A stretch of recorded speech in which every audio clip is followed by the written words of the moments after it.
Many of us have a desire and a dream to become a millionaire, but we think that unless we hit the jackpot or unless we have a stroke of luck, that it will never happen for us. Because to be honest, we don't have a rich relative who's going to leave us some money, or we don't have a job that's going to bring us in that money so we can become a millionaire. But what if I tell you, I'm going to give you 6 habits, life and money habits, that can help you on your way to being a millionaire. These are the habits that self-made millionaires say they put in place in their lives to get them to where they are. So if that sounds like something you're interested in, then stick around.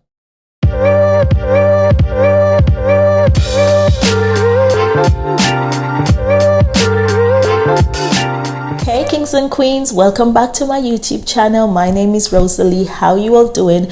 I pray for you good health, happiness and wealth. Now if this is your first time here, why not consider joining this amazing family by hitting that subscribe button, ringing that notification bell, and don't forget to give this video a thumbs up. Now guys, let's get right into it. Now before you think of I'm gonna start on this journey of being a millionaire, you need to have a very clear vision of what you want. What does your life look like as a millionaire? What lifestyle do you want to have? What things do you want to put in place? Have that clear vision, because you know it's going to happen, and when it happens you want to be ready to spend that money, but don't waste that money. So the first thing goes without saying, budgeting. Guys, most of us live by some sort of budgeting, but it's not strict budgeting. We kind of sway here and sway there sometimes, or a lot of times we go off track from the budget we have set. So strict budgeting is one of the big things that self-made millionaires talk about. You have to know where every penny, every pound, every dollar, every yen, every euro, everyone, whatever the currency is in your country, you need to know where every cent is going. Now there are many formulas to how you can budget, but there's one called the 50-30-20 rule. And what that is you're going to put 50% of your salary, your wages, whatever you call it, towards your essential bills. So now your essential bills are your rent or mortgage, your electric, all your utilities, your food, maybe traveling to work or paying your insurance for your car payment, all the things that are essential that you're not choosing, but they're essential for your everyday life. Now many people cannot do without a car because maybe the type of job they have or where they work, the public transport system is just not up to scratch, so they need a car. So it's going to be essential. Whereas for someone else, a car might not be an essential thing. Formula for making your budget, what you put in each category, is really a personal thing. It's not one size fit all, because people's situation are different. What a person might see as a need, another person might see as a want. So the next part, the 30%, is going to be in your want, because trust me, no one wants to be just living on a strict budget and not having a little bit of treat here and there, and doing something nice for yourself. No one wants to wait until they're a millionaire before they start enjoying anything. So the 30% is going to go towards your want. Now those can be things like and even with your wants, let me just say, you still need to be within limit. You still cannot just go overboard with it, because wherever you can save a penny, you need to save a penny, a pound, a dollar, a yen. Wherever you can save, you need to save. Okay, so things like going to the hair salon. Maybe you would go to the hair salon every week, but because you have such a goal that you're working towards, maybe you want to go to the hair salon every other week. Once a month, learn to do your own hair if that's necessary, or do styles that last longer, so you go to the hair salon less. Things like going out to an expensive restaurant, maybe you want to do that less, cook more at home, eat out less, bring lunch from home. So things in the category of wants, you can still find ways of reducing how much you spend. So all the treats, all the things you like doing that you don't really necessarily want to give up, need to go in this category of your wants, but I advise you just to still cut down as much as possible in that section, because the next category is the 20%. That's going towards your savings. Now, wherever you can cut back to put more in your savings is always a plus. But as I said, this kind of budgeting formula there's so many. There are budgeting apps. There's so many different ways of doing your budget. You can write it on pen and paper the old-fashioned way. You can get an app on your phone, on your gadget, whatever gadget you have, and put it there. So there are tons of ways to keep track. And some of these apps, they actually give you updates each time you spend, which is a plus from writing it down on paper, and you're not walking around with this piece of paper all the time. And I don't even know who really leaves their budget on a piece of paper. You might do a rough draft on the paper, but do you actually leave it there? So it's putting things in place that will help you to keep on track and on top of your budgeting. So things you need to put in your budget or consider when you're doing your budget. You need to consider your income, how much you're getting, because there's no point you budgeting as if you're getting £40,000 a year if you're only getting 20,000. You have to consider, how much am I getting for my income? And then you say, how much is my expenses? Take out, as I said before, your wants, your expenses, your needs of 50%. You're going to then think about what you want to put away for savings. You're going to think about if you have any debt you're repaying, and how fast you want to repay those debt. Do you want to be putting more money in your debt so you can quickly clear it off? High interest debts, do you want to clear them quicker than other debts?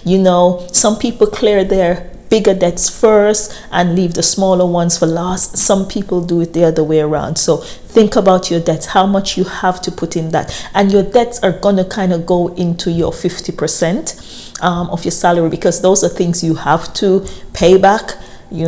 Can't run away and not pay it. So you have to pay those back. So they're kind of part of your essentials that you have to pay back, And the next thing you're going to think about are your assets. What do you have as assets? Do you own your own home?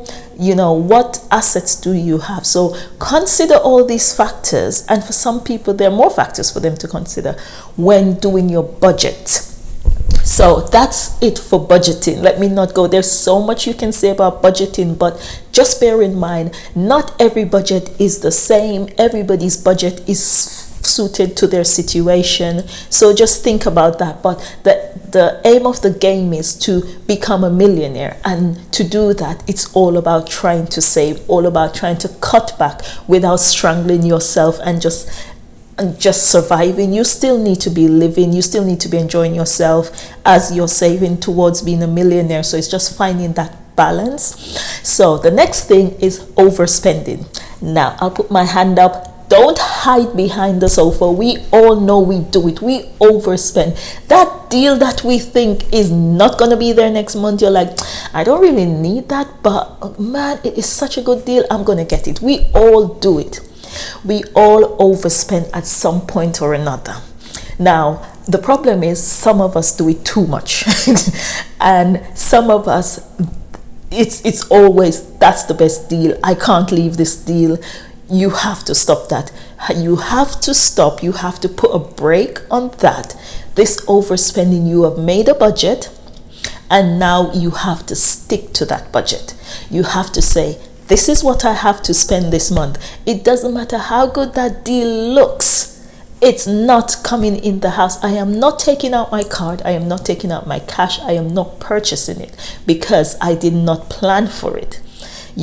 So we have to be in that mindset where we can't allow the price tag or the reduced price tag or the sale price tag to control our emotions, because a lot of times that's what we do. We're all guilty at some point or another of allowing the sale tag, that big red sale tag, 50% off, 70% off. Sometimes we really don't need that thing, but we think it's the best deal and we just cannot miss it. But when you have a goal and you have to be so tunnel vision sometimes, to get to your goal. You can't do that. You can't go out overspending on things. So the third habit is having multiple sources of income. Side hustles have become such a popular thing now. Like, most people are looking for a side hustle, things to bring in extra money. Not all side hustles are made equal. Some bring in, you can make good money from some side hustles, while others, it's just a bit of pocket change. Most self-made millionaires say that 3 is the magic number. 3 sources of income is what you're aiming for. So you might have your day job, 9 to 5 or whatever the hours you work, plus you will have another 2 sources of income. And sometimes it's good that your other sources of income do not require too much manpower, like too much of you being in it. Because let's say you have a full-time job, you don't want to take on other side hustles that's going to demand a lot of your hands-on attention. But yeah, side hustles, it is a great way that other self-made millionaires say they got to where they are. The next thing is investing. When it comes to investing, there's so many options. There is cryptocurrency, there is stock market, there is real estate, there is bonds, there is all these different things in investing. One thing I will say, before you part with any of your money, please do your due diligence.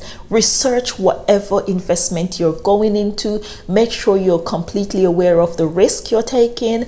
Never put more than you can afford to lose, as they always say. The next thing is get a modest mortgage. Now, owning our home is something that most of us dream about. And most of us really don't have the cash to go and buy a house like that. So getting a mortgage is like the only way that we can attain this goal. But not because you're approved for a mortgage for 400,000 doesn't mean you need to go and get a property for 400,000, because you have to remember, getting the mortgage is just one part of it. You have the repayment of the mortgage, you have all the maybe home insurance that comes with it, you have all the utility. The bigger the house, the more utilities you have to pay, like the more money you have to pay for heating and electric and land tax and all these things that in different countries you pay for your property. So when you get it, you just have to strive to, I want to own a home, but I want to have a modest mortgage, a mortgage that I can comfortably pay while still saving. If you're going to buy a big house and then you're going to sublet that house and use the house to be part of your investment and bring in money, then it's different, you know. But if it's just going to be a home for you and your family, then you're constantly putting out money in your mortgage and all the other bills. You're not bringing anything in from the house, you know. So having a modest mortgage is another way. And the last one I'm going to tell you about is, it goes without saying, stay positive. None of these things I've told you about is, you know, a quick fix, quick get rich scheme. It's about discipline, it's about hard work, it's about staying focused, and you have to remain positive.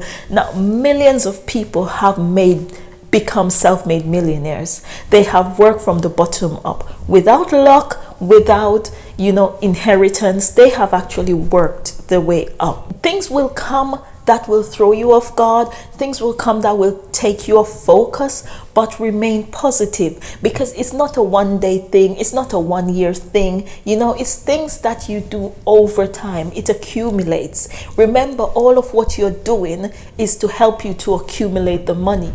And while you're accumulating this money, you still have to get on with life. You still have to pay your bills. So you cannot be negative and think, if it doesn't happen in 1 year, I can't be bothered. I'm throwing it through the window. I don't want this plan anymore. You have to remain focused. You have to remain dedicated, and you have to have a clear vision. So guys, I hope this video was interesting and helpful. I hope you can find some of the information helpful to you. And yeah, leave down in the comments section, tell me what your financial goals are. Tell me about some of the things you've put in place. You know, what time frame have you given yourself? You know, whether it's a year, 5 years, 10 years, what time frame have you given yourself to reach that financial goal that you have for yourself and your family? I would love to hear from you. And again, this is your girl Rosalee. Please, please, please, if you haven't done so already, please subscribe to my channel, hit that notification bell, and like this video. Until next time, take care. Bye.